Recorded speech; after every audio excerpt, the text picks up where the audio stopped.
Tem um debate gigantesco acontecendo no Brasil agora. E ele gira em torno de uma nova e, olha, revolucionária geração de medicamentos para emagrecer. De um lado da balança, a gente tem a saúde pública e o acesso a tratamentos que podem mudar vidas. Do outro, a proteção da inovação das empresas que criam esses remédios. Vamos entender essa polêmica? Para a gente desenrolar essa história, vamos passar pela polêmica em si, depois pela proposta de lei que apareceu para tentar resolver, os argumentos de quem é a favor, as críticas de quem é contra e, no final, o verdadeiro dilema que o Brasil tem nas mãos. Ok, vamos começar do começo. Tudo isso nasce com os medicamentos que viraram um verdadeiro fenômeno mundial e agora um ponto de tensão enorme aqui no Brasil.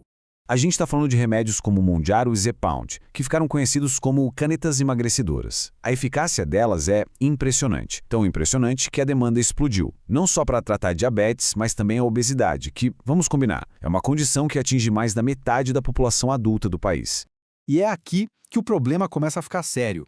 O custo de uma única caneta dessas para um mês de tratamento pode chegar a R$3.000. É um valor que supera e muito o salário mínimo nacional. Então, o nó da questão é exatamente este. Existe um avanço médico incrível, uma revolução de verdade. Mas o preço coloca esse avanço totalmente fora do alcance da grande maioria das pessoas que precisam, incluindo o próprio Sistema Único de Saúde, o nosso SUS.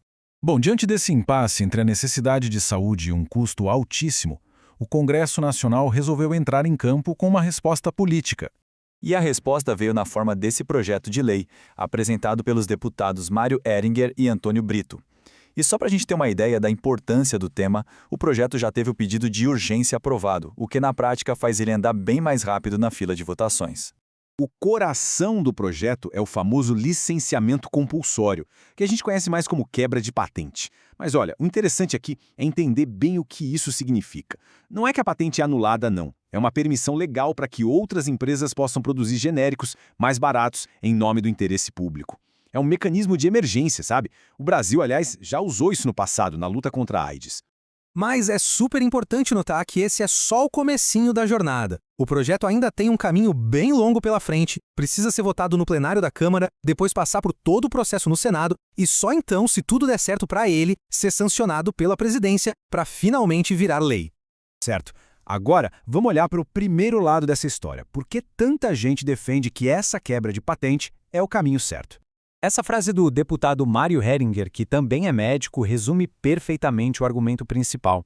A ideia é bem direta: transformar o que hoje é um tratamento de luxo para poucos em uma verdadeira política de saúde pública para muitos. Os argumentos a favor se apoiam em alguns pontos bem fortes. Primeiro, a obesidade é uma crise de saúde pública, e os genéricos tornariam o tratamento viável para todo mundo. E mais, tratar a obesidade hoje pode economizar bilhões lá na frente com doenças relacionadas. E um detalhe crucial: o laboratório que inventou o remédio não sairia de mãos abanando.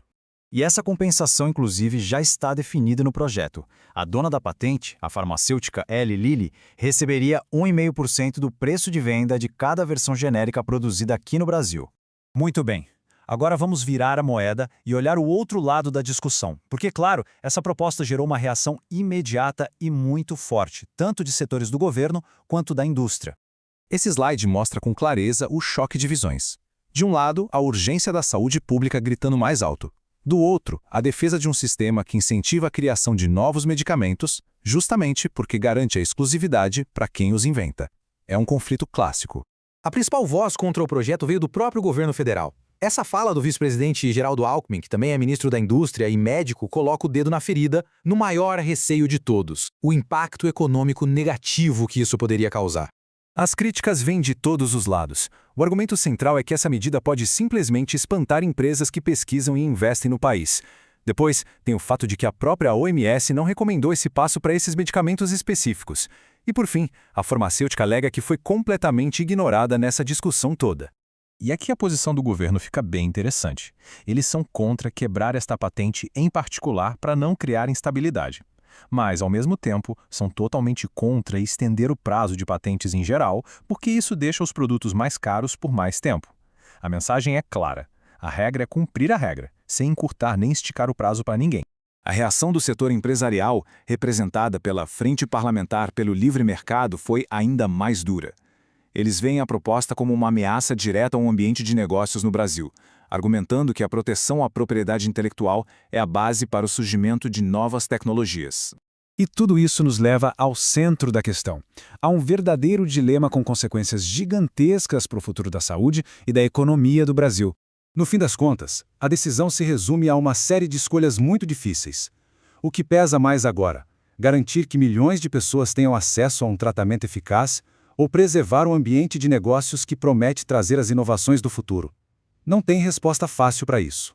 E assim, a questão final que fica no ar é essa. Qual o equilíbrio que o Brasil deve buscar? Priorizar o acesso universal e imediato, mesmo correndo o risco de afastar investimentos? Ou manter as regras do jogo como estão, garantindo a inovação, mas mantendo tratamentos de ponta longe da maioria? É uma decisão que vai definir não só o futuro desses medicamentos, mas o tipo de país que o Brasil quer ser.